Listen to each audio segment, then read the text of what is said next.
The mentality of the voters here was, we're an outdoor state. We're not New York where you're boxed up in an apartment or a crowded movie theater infecting everybody. We have a house with a backyard and a pool. That's what kept us from becoming serial killers during COVID. But all that California lifestyle stuff was kind of shut down because, government bureaucracies always react the same way. They move late, and when they move, they spring and they do overkill. Then they started to loosen, but when COVID came back, I think people just like, oh, not again. Welcome to Post-Corona, where we try to understand COVID-19's lasting impact on the economy, culture, and geopolitics. I'm Dan Senor.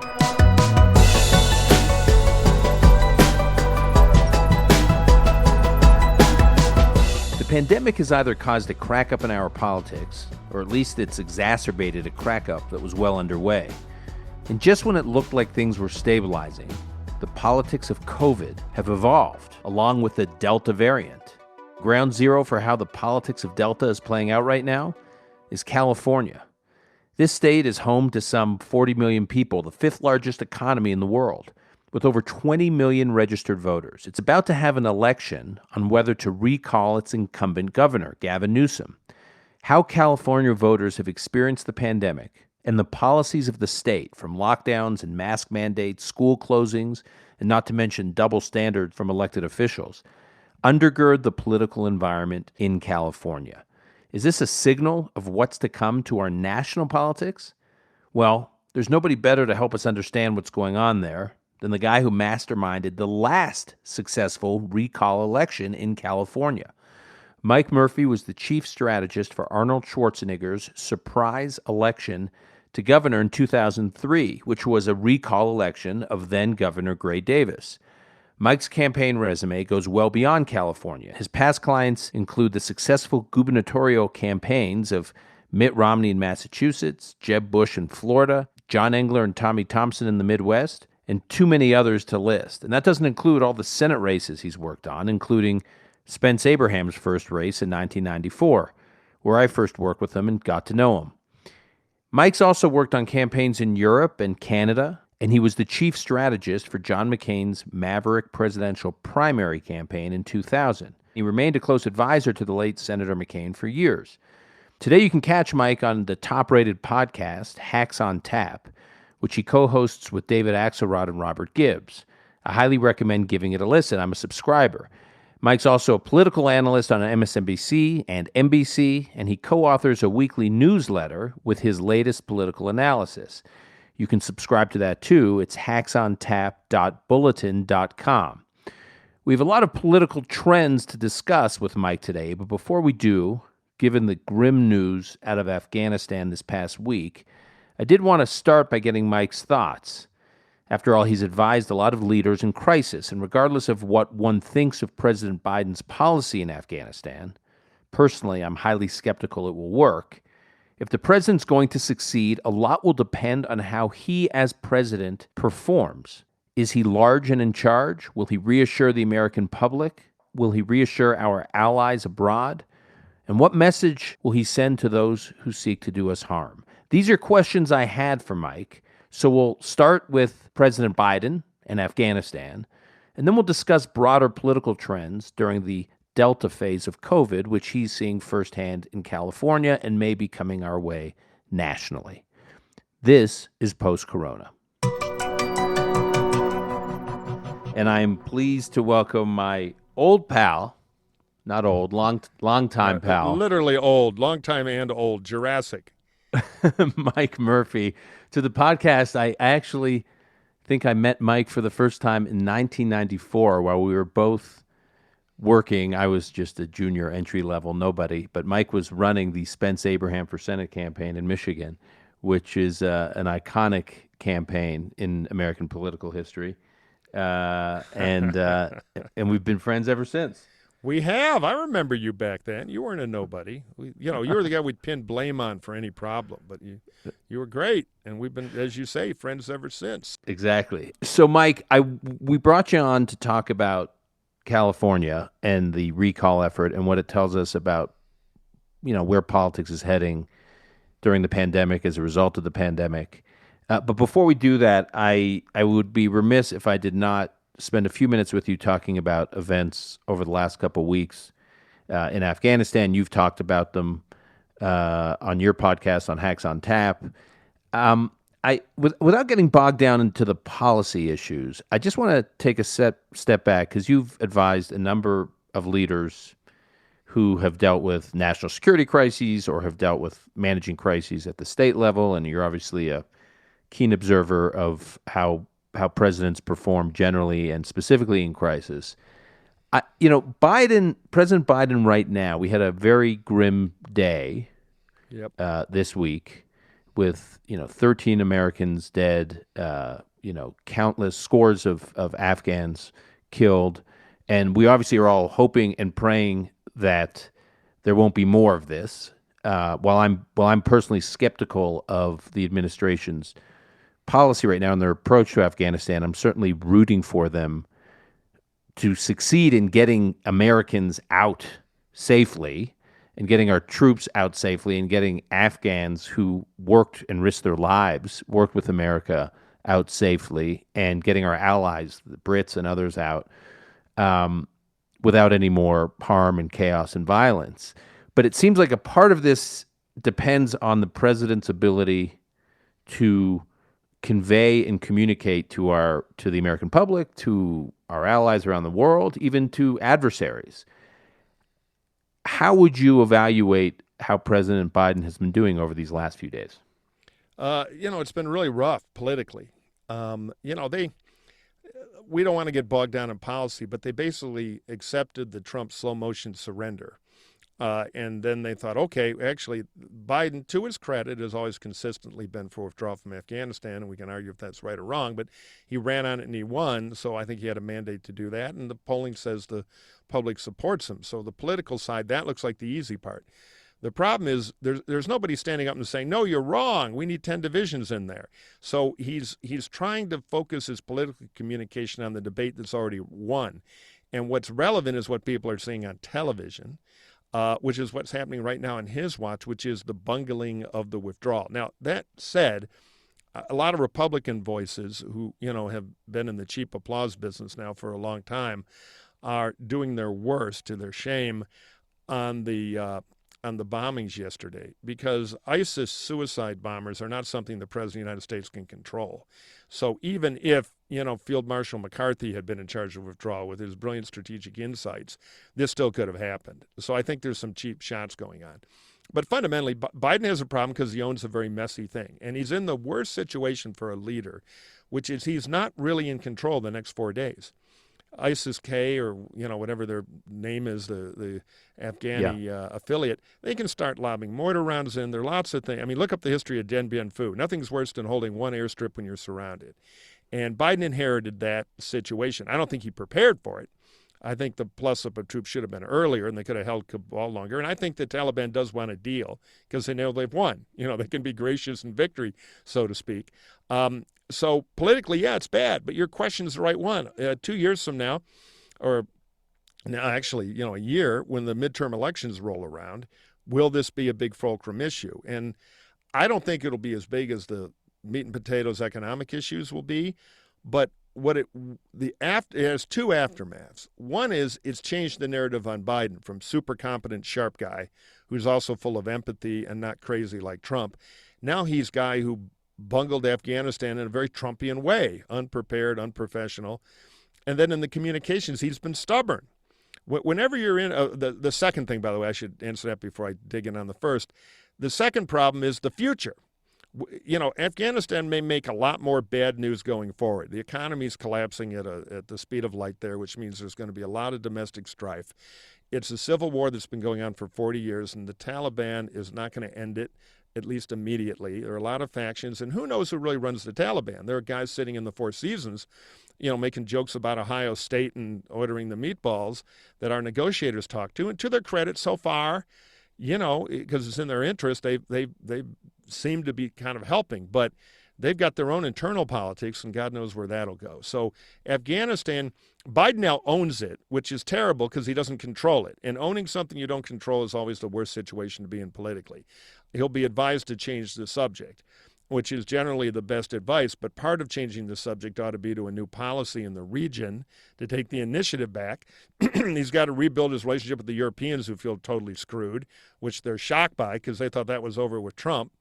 So all these narrative problems are going to haunt him. And then finally, the tactical point I think they've blown in the communication at the White House is the only way to change the channel on something like this and move on is to take responsibility. And Biden has been very stubborn. His tone has been stubborn. He's been very reluctant. He's basically said, hey, hard rocks, wars are tough, and I did the right thing by pulling out. The second point he can win, but until he says, look, the situation right now, massive mistakes, I own it, we're going to work our way out. And I would have, a week ago, I would have beheaded somebody on the national security team publicly to let the energy out so they can move on. That was a mistake not doing that. At President Biden's press conference yesterday, he kept saying that the Taliban was our partner, and he doesn't necessarily trust them, and he doesn't have to trust them because he just has to assess their interests, and it's in the Taliban's interest to work with us. Now, I spoke to Ryan Crocker, who said, who was ambassador to Afghanistan under Obama, and he was in Lebanon he was at the embassy in Beirut during the bombings there. I worked with him in Iraq. He's seen a lot, and Ryan says, we may say that we may assess that it's in the Taliban's interest to work with us, but that doesn't mean they have a handle on things. It doesn't mean that Afghanistan is now becoming this like petri dish for foreign fighting groups that the Taliban may not be able to protect against. They haven't been in Kabul, as one former Marine said to me. The Taliban hasn't been in Kabul in 20 years. We're now depending on them just because it's in their interest. We're depending on their capabilities. Yeah, I think theoretically what Biden said is right, but you can't look at the Taliban like a nation state. It's the toughest armed gang in town, and it's the dominant Pashtun outfit, and the Pashtun are the dominant minority group. But the idea they have a firm grip down to the precinct level, so to speak, is a big open question. So it's, and this is a problem of all politics. It's about incentives. For the Taliban leadership, behaving, getting us out, and getting aid money to prop up the evaporating economy is desperately important. So they're all going to Dale Carnegie. But that doesn't mean sub-warlord 11, who's part of a faction that doesn't like the leadership, that his incentives may be to prove what a badass he is by going and burning down a girls' school. Because their politics are about the super fundamentalist and the guys who did the suicide bombing, or at least claim credit for it, versus the kind of current leadership world. So, yeah, it's in their interest, but who is they? Are they unified or not? Or will that be part of the 40-year civil war as they fight that out now going forward? And the only thing I know pretty much for sure, or I'm confident in, is that the domestic situation in Afghanistan is going to get worse in the next 100 days, not better, for economic reasons, if nothing else. And that always causes more strife. And you've got a tribal society without a big national identity, with, everybody has a gun, and they've been living in violence for 40 years. So I just don't see the Rose Revolution here. And again, Biden's problem is he controls almost none of that, yet, at least in the media narrative, he's going to be held accountable. So Right. He owns something that's unownable, and it's a real tough situation for him. So in terms of, to your earlier point about shaking things up on his team, in 1979, when Carter gave his famous Malaise speech, and that was obviously, the Iranian revolutionary had overthrown an American ally and triggered the second oil shock of the decade. There was the 3 Mile Island meltdown, and then obviously inflation was skyrocketing to double digits. He gives the Malaise speech in July, and then they did this cabinet shakeup. They fired 5 cabinet members, 5 out of 12. They thought would be a sign of a show of strength. After Mogadishu in '93, Black Hawk Down, Les Aspin, who was defense secretary at the time, stepped down. Do you expect there to be some kind of shakeup, or is all of that constrained by the president's sort of lackluster willingness to take responsibility? I don't think he will fire anybody because Biden's a loyalist. And firing somebody is just a messaging device to try to move something forward. I think it's in Biden's interest to, one, take more responsibility himself. He's been late at that. It's almost beyond the point where it would work. And that was the biggest mistake. But two, some new faces to reconstruct the team, not for the sake of reconstructing it, but to message a new start in the region, to admit we'd have problems. I mean, I said this on Hacks on Tap. What I would do if I were Biden is do a 9/11 commission, a fast-moving one, bipartisan, keep the political hacks off it, and rip the Band-Aid Israeli style off the entire failure all the way back. Obama will look bad. Bush will look pretty good because he wiped out the Taliban and handed it off, but he'll look bad. Trump will look bad. So now Biden is surrounded by other people's failures as well as his own, and we have a pretty adult conversation about what went wrong here, which I think would be good for the entire apparatus, and it would give Biden some political cover. In the short term, I would fire somebody big, and I would do a little bipartisan foreign policy. And as part of my Biden argument for normalcy, I'd say we got to get out of the world of partisan foreign policy because we've got a real regional crisis. The Russians and Chinese are moving in, our rivals. And so we're taking a new look. We're going to be extremely transparent with the failures, and we're going to rebuild it. And here is a credentialed old-school Republican. You know, he needs Jim Baker minus 15 years to be part of the team. I think that would reset him pretty well, but I don't think he's going to do that. And I think, you know, the other problem he's got, this thing is so loaded against him now. The Republicans are probably going to win the midterm elections in the House for historical reasons, redistricting, and just, you know, the reality there are a lot more vulnerable Democrats up than Republicans. So they're going the press will write Afghanistan helps cause Biden massive political defeat, even if it doesn't. You know, that's going to be the analysis, which is often wrong. So this thing kind of has a life of its own. So Biden needs to make some big moves to kind of reset it going forward, assuming he can get through the next 4 days, because a lot more terrible stuff can happen. And even our amazing, you got to take the hats off to what they've done there with the vast numbers they've been able to airlift us and our it's allies. Extraordinary. Over 100,000 people in a matter of it is only stunning. the United States of America could do this. I mean, it's really you look at the history of airlifts, whether it was India got like something like 90 or 100,000 Indian nationals out of Kuwait right before the first Gulf War. Obviously, Israel has done a number of these sorts of airlifts. I mean, there are plenty to compare to in history. This is right up there. Oh, no, it is. And we've invested a lot. You know, it's funny. I was a consultant in the Pentagon 10 years ago, and the admirals would always talk, well, the Air Force would always talk about how easy it is to sink an aircraft carrier. Why do we have aircraft carriers? Because when you build an aircraft carrier, the pilots in the Navy have something to do, and you need 10 ships to protect it, so you get 10 more captains. Now, the Navy guys always say, you know what the Air Force is really good at? Whenever we need a soft service ice cream machine delivered across the world in 3 hours, boy, they can do it, cargo. But the truth is, the Air Force is great at that. And this has been incredible. But now a lot of that capacity has got to move over to pulling our people out. So the civilian situation is going to get tougher fast, and that'll be more bad optics and more short-term bad trouble. So anyway, it's a political mess for Biden. I think if they think they can just throw a switch and move over to the Recovery Act and $2 to $3.5 trillion in new spending, they're making a mistake. They got to let the energy out of this with a change up and regain the initiative.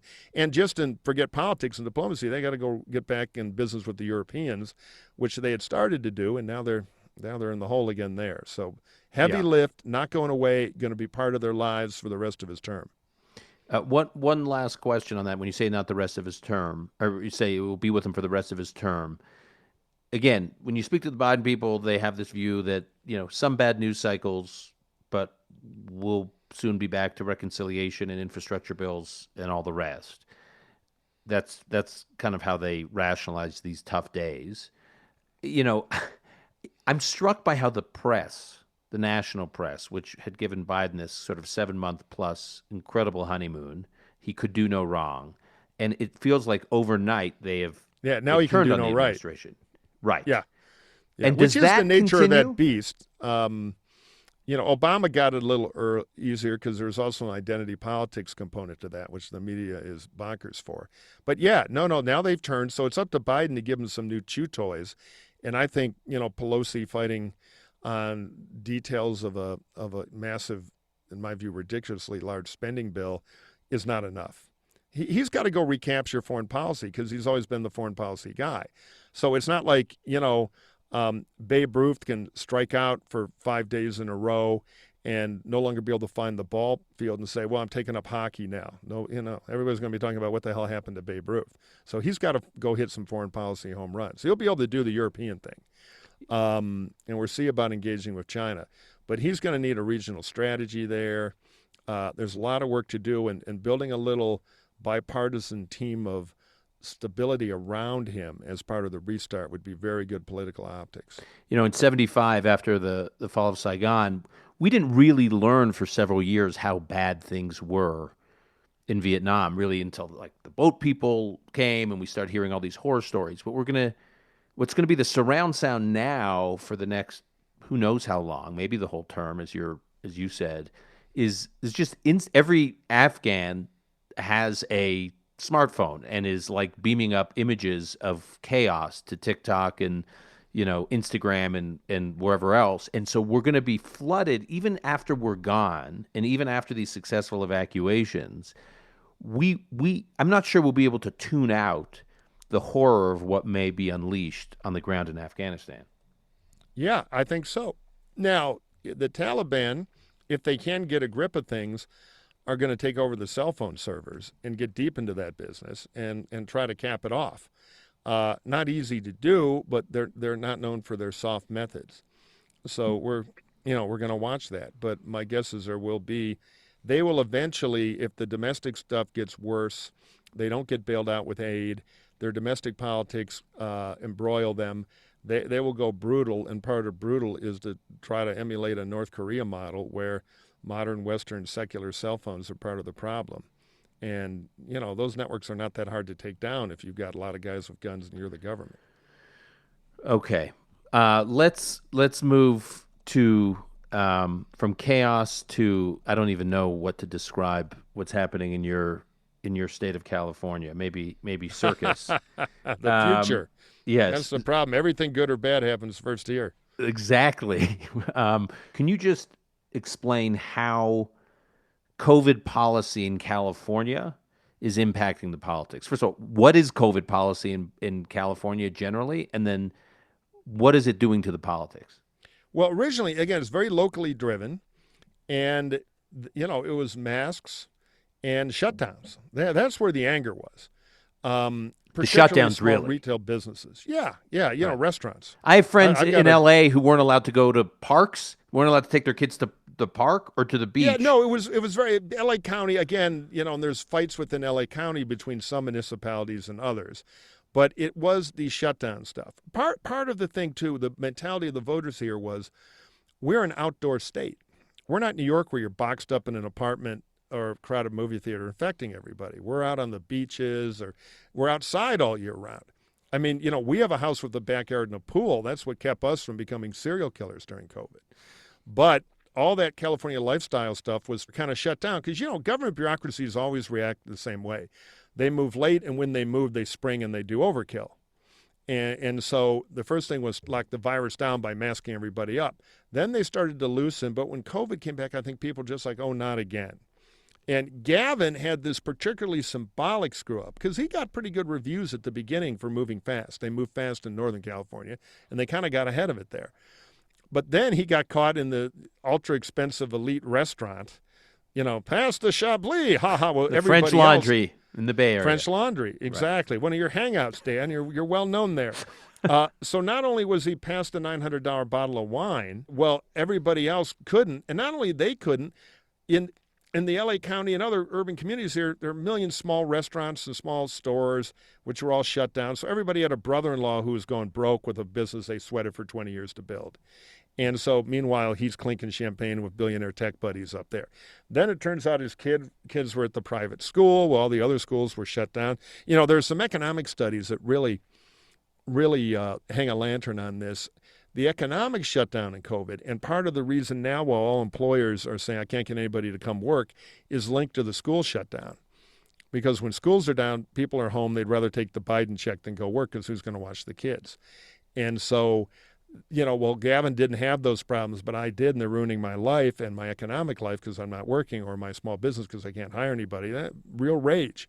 And Gavin's always had this kind of smiling, nice, golden retriever, likable, lightweight kind of image. And so the fact that he's leading the charmed life, I mean, I had one well-known California Democrat call me up, more moderate, and say, I'm so tempted to run against him because he's seeing the COVID crisis in a tech guy's jet at 30,000 feet.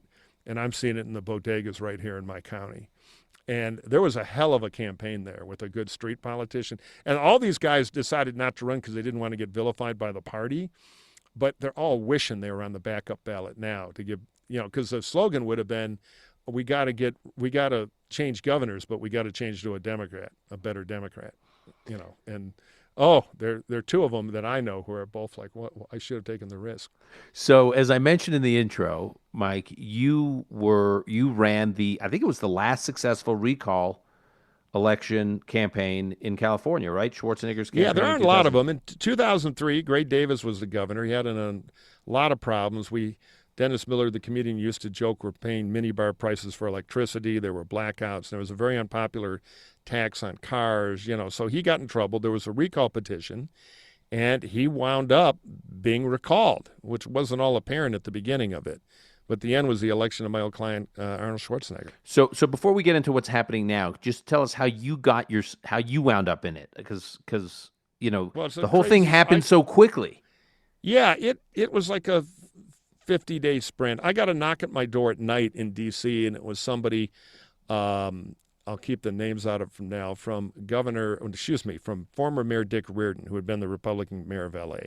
Yeah. The modern MAGA crowd would call him a super rhino, but he was a very successful governor of Los Angeles. He'd been a successful mayor of Los Angeles in the 90s? Yeah. And he'd been out of office for a while. He was popular in the L.A. media market in particular. So he was looking at running. One thing leads to another.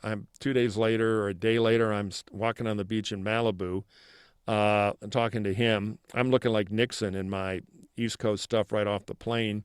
We passed a big party at Jeffrey Katzenberg's house, which was hilarious. It was a very L.A. thing. It needed a soundtrack. So we very quietly started setting up a campaign. Meanwhile, Arnold Schwarzenegger, who I didn't know was thinking of running, and had some consultants and everything, he had run a successful initiative. So he'd been planning a political career for a long time. So we do some polling, and literally I'm supposed to meet with Reardon and give him the data the next morning at breakfast, and he tells me, I'm not running, I'm going to support Arnold, who had announced the night before on the Tonight Show. I got an early tip-off because a friend of mine was on the staff and had played me a cell phone tape of it as it happened, because the big question was what he announced. So an hour later, I'm in Arnold's office, and which is hilarious because he has all the movie props there. And Arnold knows the old KGB trick of not talking a lot because, he's so famous, you're kind of intimidated. And I gave him a few tips. The place was complete pandemonium. It kind of had an advanced man vibe around the campaign. A lot of people trying to figure out what color name tags and code names to have. And this thing was swirling around Arnold, and one of the local consultants who was terrified that I was in the building because, oh no, wolf in the hen house, this is going to be the big thing, came rushing in talking about the Today Show at 3 a.m, was ready for him tomorrow. It was so exciting to be on the Today Show, and then rushed out, chased out by Dick Reardon, who wanted to endorse Arnold but didn't think much of the staff. And Arnold looked at me, Today Show, and I go, well, I don't know why you want to get up at 3 a.m. and take trick questions. You're already famous. Do you have any answers? And then there's this long silence. And then the other guy ran in the room again and said, Mike, we want you to feel welcome here. You ought to handle the radio. And at that point I said, I've got this campaign in Eastern Europe and I got a flight to catch. Good luck. And I left. And then I got a call from Maria Shriver 7 days later in a former Soviet republic asking me how soon I can be in California. And they did the Today Show, and it was a small disaster. So anyway, I had a great fun working with Arnold and a bunch of good folks, many of whom were already there. I don't want to trash the whole staff by any means. They were good. We did it together. It was fun. And so, I've been to the recall world. Yeah. Remember, 2 elections. That's what people don't always understand. One, you got to vote yes or no on keeping the existing office holder. Then you got to pick somebody from a big jungle primary, regardless of party. So just to be clear, on the ballot, just because this is a quirk that's pretty unique to California, right? California election law. So you when a recall is organized, you get 2 questions on the ballot. The first question is, do you want to recall the incumbent governor or not? And if you vote no, then that's the end of it, and you submit your ballot. If you vote yes, then goes to a second question where all the other candidates are listed with the exception of the incumbent, right? Right, and there's no runoff, so you can win with 14% of the vote. Yeah, theoretically, though, there's always 100 people are porn stars and Ariana Huffington, Right. it Gary was a Coleman. You guys had menagerie. to run against Gary Coleman. Yeah, no, believe me, the whole world was there. Guys in aluminum foil suits. Right. But there were a couple. There was Tom McClintock, the conservative Republican congressman, was there. Yeah. Cruz Bustamante, the lieutenant governor. There was Arnold. There were a couple of legitimate candidates. Okay, so I want to talk about the mechanics of how all this works in a moment, but first, just in terms of setting the stage of this is happening in the context of a very hot, polarized political environment around COVID, right? And sort of, it's like just like the Delta variant, the politicalization of COVID has also evolved. Yeah, no, I agree with the thesis, but the California thing's a little different. All right. So when the first COVID go around, there was a lot of frustration with Governor Newsom. And some of it was the partisan stuff, which is, I don't want to wear a mask.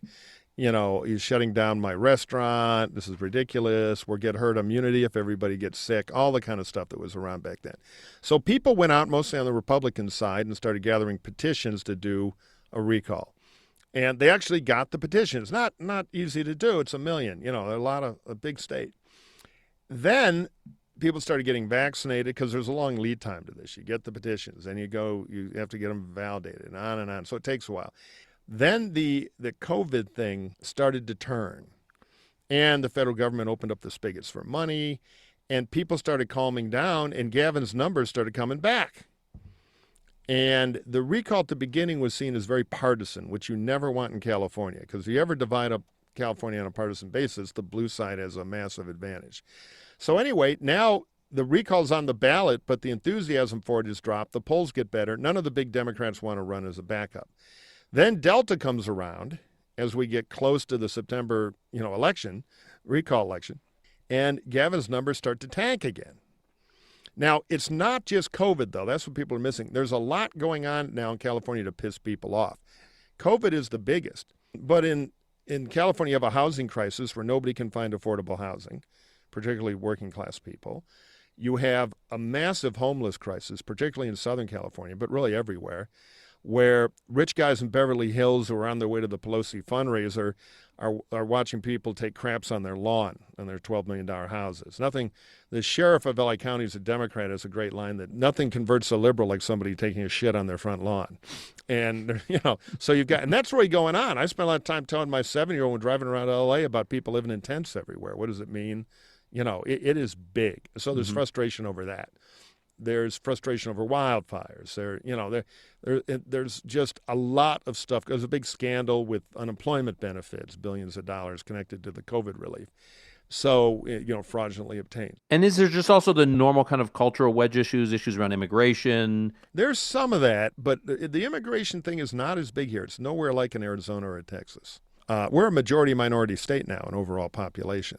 And the Republicans, since Wilson, when it worked and the state was a lot more Caucasian, have had that around their neck for a long time. It's very powerful in Republican primaries, but that's about it. So there's frustration with Newsom, who's kind of a likable golden retriever kind of Paul. And so the numbers have spiked. Now, it's not just here. Almost every incumbent in the country, regardless of party, had their numbers drop during Delta. Gretchen Whitmer in Michigan, Democrats in trouble. DeSantis is in significant trouble now. Abbott's numbers are starting to crack. So if you're a big state governor right now, it's not real good because you're in the big job and people are pissed about COVID and the economy. The wrong track number, which is bad for all incumbents, is rising. People unhappy with how things are running. So the recalls had a little bit of a comeback. Then last week, some of these public polls last 2 weeks have been popping up showing, 2 points, 3 points, 4 points. And a panic is broken out because there aren't a lot of major candidates on the other side. None of them are well known, and they're all Republicans with the exception of one Democratic YouTube star who's now in second place because he has a D after his name. The most credible candidate, who I would like to see win, is Kevin Falconer, who's a former mayor of San Diego, and is a totally grown-up, responsible, real Republican. And he's earned plaudits, right, for how he's dealt with the homeless problem. And yeah, he's good. He'd be a great governor. The problem is he's, like everybody in the Republican Party, afraid to take off the red hat. Now, he's been subtle about it because, they're in the same meeting. You've been in these meetings. Well, we got to make the base happy. Well, I guarantee you, There are other people who are going to wear a red hat and a red suit and make the base happier. So, and he hasn't raised a lot of money, so he's kind of stalled down at 7 or 8%. Larry Elder, the longtime Southern California talk show host, who started as kind of an interesting libertarian, but in the marketplace he's in, it got a little crazier over time. He's the leading candidate with about 20% of the vote based on name ID. None of them really have big muscular campaigns. And but there's a fair amount of Democratic panic going on that turnout on the Democratic side could be low, which means talk show host Larry Elder could be the next governor of California. So let's stay on this. I mean, the numbers are extraordinary. So Gavin Newsom won his first term a couple years ago by the biggest margin. It was 2018, right? His first term was 2018? Yeah. He got elected in 2018. So he won by the biggest margin. I was looking at the numbers in California history. Democrats outnumber Republicans today at least by 2-1 in California. And the state is home to, among independents, most independents lean Democrat. So 2-1 registered Democrats, independents lean Democrats. Joe Biden, crushed Donald Trump in 2020 in California. So this race shouldn't be close, even with everything you're describing going on. Well, I'm not sure it's that close. There are three big factors driving it, and people are only talking about two of them, though you kind of alluded at the third. The first factor is people are mad about Gavin. He hasn't had a particularly good campaign.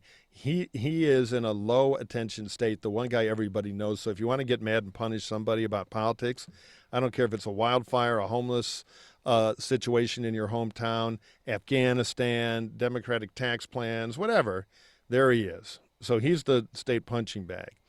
The second big factor, which is better for Gavin, that people talk about is there's no Arnold. There's no acceptable alternative that moves things forward on a nonpartisan basis. There are just a bunch of Republicans. And the Gavin guys are doing their whole thing. Everybody's Trump. So do we really want a Ron DeSantis governor, of California? They're trying to partisanize it. And when you have kind of a interesting California can do better, move on, famous alternative like a Schwarzenegger, that doesn't work as well. But there is no Schwarzenegger. There are a bunch of different Republicans. So the third thing that you alluded to, but most people are missing, is just how blue the state is. Now, back when we did the Arnold race in 2003, the original recall, the party registration numbers at that time, there were about 6.6 million Democrats. There were about 5.3 million Republicans and about 2.3 million DTS, declined to state, which is how we say independents out here. Now, as of the latest report in July of this year, the Democratic number has gone from 6.6 to 10.2 million. The Republican number has gone from I'll do the exact number because it's hilarious. This is 2003, 5,290,000. Today, thank you, Donald Trump, it's 5,300,000. Essentially flat, while the Democrats have exploded in size, and the DTS has doubled from 2.3 to about 5 million. So you go from a delta of about 1,000,004 more Democrats than Republicans back in 2003 to right now, you're almost 5 million more. So Gavin has to get such low Democratic turnout, and the Republicans have to get really high turnout and win all the DTS, who are split. They tend to be wealthier, fiscally more conservative, but culturally more Democratic, more college educated, which is a problem for the modern Republican Party. Thank you, Trump, again. So bottom line is Gavin really has to screw this up to lose. Now, most people think turnout is going to be on the low side. There's not a lot of interest. Mm-hmm. The early absentee ballots coming in, which people love to overanalyze, look like we're going to have a decent but not overwhelming turnout. So I'm not seeing the big hole for Newsom. So can the recall happen? Yes. At my most, dubious about Gavin, I'd say a 1 in 3 shot. But I think in my heart, I think it's a 1 in 4 shot. But, the press loves a contrarian story, and they love a cheap robo poll. So you see one of these 2.48, 49 or 47, 49 polls that some publisher bought for $100 on the internet and splashes all over TV. The political class everywhere starts to get excited, or on the Democratic side, panic. But I think he's going to inch into a re-election. So Edward Isaac Dover from The Atlantic wrote a piece about, he just interviewed Newsom, and I'm going to quote from him. He said the California polling, he was writing about like kind of the politics of vaccinations and the political behavior, the voting behavior of people who are vaccinated, which is such a bizarre kind of sub demographic that we now have to refer to. It's like the soccer moms are over. Now it's the vaccinated voter. A consultant and I, just to interrupt for a second, Yeah. we had a bet which one of us could get the following phrase into the New York Times first. I told this to Joe Abramson on a panel, and she almost stabbed me with a pen. Uptino, upwardly mobile Latinos. We thought we'd make them the new soccer moms. They had nothing to do with the election, but we thought we could sneak it into the media coverage, and of course we did. But I agree with your point that it's a scam, and they always find one thing. Right, exactly. So he writes, California polling has revealed that, I'm quoting here, that pandemic politics is more complicated than recall supporters insist. Large majorities of Californians believe that the state's latest wave was preventable. But most Californians don't blame Newsom for it, or Trump for that matter. They blame holdouts who have refused to get vaccinated. And polls are also showing that the vaccinated are much more likely to vote. Yeah, no. I believe that. What has helped Newsom after 6 weeks ago when Delta really surged and it was hurting him is now we're starting to have the political fault lines be on, why don't we get tough with these jerks who won't get vaccinated? And Newsom is on the right side of that fight. If I were him, I'd double down even more. I think it's a winner. But, Newsom's going to get what he needs out of Northern California, and I don't think he's going to get, which is the Democratic base, and he's not going to get killed enough in Southern California. And a real alternative, like Kevin Faulconer, just has not had the money and attention in the crowded field to break through. So, because John Cox is running, and he's a guy who ran before, who's kind of a regular Republican, turned himself into kind of a Trumpy guy. He's running around with a grizzly bear and a bus. There's just too much noise over there. So could it happen in a perfect storm? Yeah, but I think it's the tide is backing off a little, and the big blue wave here is so big, bigger than it ever was in 2003 when it was still big, that Newsom is really going to have to screw up to lose this thing. But even if he wins, to your point, deep blue state, is an enormous advantage. But the shake-up, the crack-up, it possibly even getting close, even if he wins, tells us a lot about what could happen in some of these swing races a year ahead. And I guess so you alluded before to everything happens in California first, right? Like Reagan redefined, modern movement conservatism there when he was governor in the 60s. Obviously, Prop 187, Pete Wilson in 94 put immigration as a real wedge issue on the map before immigration was a kind of mainstream political issue in our national elections. And then Arnold, your race in 2003, he was like the real first celebrity personality, I think, in California since Reagan. And he won a year before, as was what I recently read somewhere, that race was a year before the first season of The Apprentice went on the air. So it was Kevin McCarthy, I remember saying to me that Trump was going to win. And he kept referring to having a front row seat to Arnold's race in 2003, and it had all the same feel to it. The way Trump connected with voters reminded him so much of how Arnold connected to voters. And so, first of all, I guess, why is California this place where everything happens first? Seriously, to me, it seems like such a mess of and dysfunctional state. Why does it tell us where things are going? It does. We work better than New York City. It's quite a bar. Well, that's the other big. They're like the 4 big games are Florida, right, which is doing an epic job of screwing up COVID. New York City, which is a tragic tale, maybe to be reversed now with Eric Adams. We'll see. Texas, which I don't think has a governance as impressive as its state. And California, with a lot of problems, mostly by the left ideology out here. We're governed from the left without a lot of competition, which is a problem regardless of where you may be on the spectrum yourself. The competition works in politics too.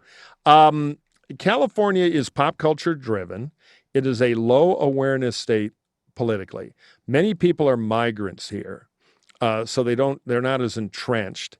It is a very socially free-thinking state, accepting state. You know, many people say it's the best part of the American dream. You can come here and earn your way to be who you want to be, which was very much Arnold's narrative when he ran and the state really embraced him. So, and it's really big. People have no idea how big California is. It's LA like a country. County, yes. And, you know, economically, I think we're in the top 10. But LA County has over 10 million people. That's basically a Michigan, you know. Right. I mean, there are 5 people, I know a couple of them, I always tease them. There are 5 supervisors who run LA County. Nobody knows who they are, but they're like the co-governors of Ohio. I mean, the power they have is tremendous. Nobody's heard of them. So big, and if you are famous, which means a celebrity thing, starting with Arnold, you get an edge up here. And so it was kind of natural it would happen here first. You can argue going back to George Murphy and Ronald Reagan. It's not really a new thing out here. And, you know, the entertainment business here, particularly in Southern California, is not seen as some flaky, crazy thing like it might be to a voter in, you know, suburban Minnesota. Here it's part of the industry. You know, I mean, it's like cars in Detroit. Right. It's very normalized. Same with music. Right. So if you were advising Democrats running in 2022, based on what you're seeing in California specifically, and then just more generally trends nationally, what would you be advising them? Well, I think the main thing I tell any Democrat is one, which is perennial advice, but it's always true: be ready to win kitchen table issues. My guess is, unless the economy really tanks, if we get through COVID and the booster shots are out there, the economic growth and optimism will continue. I mean, I worry about all the deficit spending and inflation and, you know, the Fed spraying money at everything. But if that bubble continues, people are going to be happy about the economy, and the Democrats ought to be able to make some hay out of it. If it stumbles, they won't. The Republicans are out there trying to lose because they're only playing primary politics about masks are un-American and just the stupidity that's taken over the party. So, you know, keep the needle on them as much as you can. Make it as much as you can a referendum, and don't screw up a good economy and things coming back by putting a pair of clown shoes on your elected officials. And even the good Republicans are too gutless to stand up. They're all caught. I mean, I do think the narrative in the Republican Party, which would affect the elections, could change.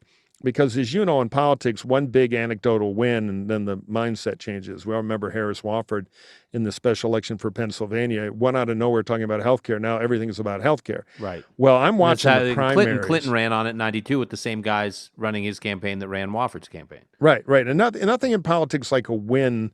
I mean, I still remember when Eric Cantor lost, all the debate about how Laura Ingraham, with her vast army of talk radio disciples, swung the election. Well, I looked that race up. There was only one radio station that took her, and it only hit one small county there. So it was a wet street caused rain thing. What really happened in that primary, by the way, is Virginia has no party registration. So if you're a pissed off Democrat and you have nothing to do, you go vote against Cantor. In the post-election survey, Cantor actually won the Republicans. He didn't win them big enough, but he won them. But anyway, my point being, in the primaries next year, if the Anthony Gonzalez in northern Ohio, who voted to impeach Trump and has a real primary, but if he wins, if Liz Cheney in a multi-way race can get a plurality, Fred Upton and Peter Meyer in Michigan win, Jamie Herrera Butler out in Washington State, some of these people on the Trump death list, a bunch of them go win their primaries. Then the Republican electeds are going to say, hey, wait a minute, I got a little more room to move here. I don't have to be afraid of Stalin down in Mar-a-Lago. And because a lot of that power Trump has is based on perceptions of 2018. Different world now. And I think an even more different world in 6 to 10 months. So, a lot of this is the agenda for the midterms on that sort of thing. And what a Republican is yet to be set. But fundamentally, the midterm stuff is generally about punishing the new president's party and the economy. So if I'm a Democratic candidate, I want to own the economy. I want to punish the local opponent more than I'm going to get punished for a D after my name. And I'm going to want to create some special linkage and attributes of the district, be it casework, be it I got the I-4 bypass, whatever, to have my own brand, to not be totally chained to the National Democratic thing, which could very well be punish the Democrats. And I'd also be very careful with this lefty budget stuff. That they're trying, because the press covers any government spending as a big political win. And out in voterland, it's a lot more complicated. Two- $3.5 trillion. You know another way to say that? 82% of the cost to the U.S. government of the Second World War in adjusted dollars Wow. from then to now. It's a lot of damn money. Before we let you go, Mike, you've been involved with campaigns for how many years? Decades, my Decades. friend. My first campaign, first cycle I did anything kind of professional politics, I was still in college, was 1982. Okay, 82. And obviously managed or the chief strategist for numerous statewide and presidential campaigns over the past number of decades. You've worked in campaigns, advising candidates on IE efforts, et cetera, et cetera. Does COVID, leaving aside policy and kind of issue environment, just in terms of the way campaigns are run, have you given any thought to, this last year and a half, which looks like it's going to be longer now than a year and a half, right? We could be heading into another election cycle now that's completely shaped by COVID restrictions. And is this changing the way political campaigns are going to be waged? In fact, could this be the biggest change we're living through since you've been in politics? And do you think the changes will, at least some of them, outlive the pandemic? Well, that is a great question, but it's a big one. There are, so many aspects to politics you can put under that lens. One is, the technology of Zoom and all the ways that people don't have to leave the box to socially interact, and the efficiencies saved there. Our big campaign headquarters gone forever. Will people ever, real rallies, all that. That'll evolve, but I think people like human contact, and there'll be a comeback. There'll be a reformation. But that tech is here to stay, and it can save money, and campaigns like any marketing organization want efficiency. The voters are much more tribal now. COVID has been very bad for the tribal spread of bad information, which is not a good thing because political bad information can spread the same way. And it gets harder to find persuadable voters because everybody's dug in. But I think that COVID has been a precursor to that. I think people are more cynical and beat down than ever before, which rewards people who do grievance politics, which have had a good run. But I also believe in things changing. To try to predict politics, one thing you want to do, big trends, is keep an eye on pop culture. And during the Depression, it was interesting that many of the most successful movies were what in Hollywood we call blue sky movies. You would have people, and even comedies, they were always at the society party, Margaret Dumont, or From the Hardship of Kansas, swept up to this make-believe land and dreams coming true. And you're starting to see that in television. The big breakout hit among college-educated people has been basically Mayberry RFD set in the UK. Yeah, Andy Griffin goes to a bunch of cynical Brits. And so this blue sky kindness thing is such a contrast to what we've been through and the Trump era. It has huge appeal to people. So I think the politics of kindness may have a comeback. And I thought Biden had a little of that energy in his campaign, but it is, talk about changing the channel culturally. I would keep an eye on that, which could start to change our political tone from where we're stuck now, which is I'm right, you're evil, from both sides. That certainly leaves things on an upbeat note, which we desperately need. There you go, a little lasso to finish. That's right. And, I guess I'm going to rope you into coming back at some point, and we're going to Sure. do a little retrospective on some of your campaigns because, there are a lot of gems in there that people don't know about. They know about Mitt Romney and John McCain and Arnold Schwarzenegger. They don't know about the Clean Michigan campaign in 1998. Oh, boy. Or the Mike Harris. Northern Indiana, I'm the inventor of the negative yard sign. Yeah, no, we're going back. Mike Harris, Ontario premier campaigns in in Canada. I mean, there's a lot of gems there. Jeb Bush for governor before everybody was making fun of poor Jeb when he was an unstoppable machine.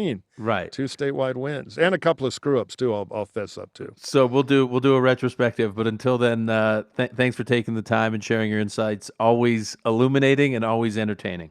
Well, thank you, Dan, old friend. It was great to be here. If people want to hear more of my BS, they can just listen to Hacks on Tap or follow me on Twitter @MurphyMike. How's that for a plug? Perfect. And I'm going to do it at the outro too. And I'm also going to tell people how to find your new newsletter. So thanks again, cool. Mike. Then you can cut all that shit I just did. All right. Thank you, Dan. All right, appreciate it.